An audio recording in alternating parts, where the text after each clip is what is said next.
Mastering non-defining relative clauses. Punctuation made easy. Hello everyone. Welcome to our English language learning series. In today's video, we're going to focus on a very interesting topic. That is non-defining relative clauses and, specifically, we'll be diving deep into the punctuation used in these clauses. By the end of this video, you will have a solid understanding of this grammar concept. Just to quickly remind you, non-defining relative clauses are types of clauses that give additional information about something, but do not define it. They are always separated by commas. For example, my brother, who lives in Australia, is a doctor. Here, who lives in Australia, is a non-defining relative clause. One thing you should always remember about non-defining relative clauses is the importance of commas. Commas are used to separate these clauses from the rest of the sentence. The use of commas is what makes these clauses non-defining, as they separate extra, non-essential information from the main part of the sentence.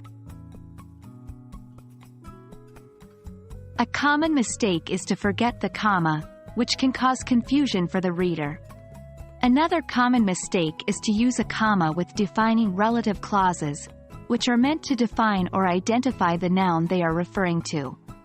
Remember, defining clauses should not be separated by commas, while non-defining clauses should be. While learning the rules is important, practice is the key to mastering any grammar point. Here are some resources you can use for practice. 1. Grammar books. These are always a great resource. Find exercises on non-defining relative clauses and try to complete them. 2. Online exercises. There are countless grammar websites out there with exercises on this topic. 3. Writing practice. Try writing sentences, paragraphs, or essays that use non-defining relative clauses. 4. Reading. Read English books, newspapers, or articles and look for examples of non-defining relative clauses. And that's it. With these resources and a lot of practice, you can master the use of non-defining relative clauses and their punctuation. Thank you for watching today's video. We hope it has been helpful and we look forward to seeing you in our next one. Happy learning!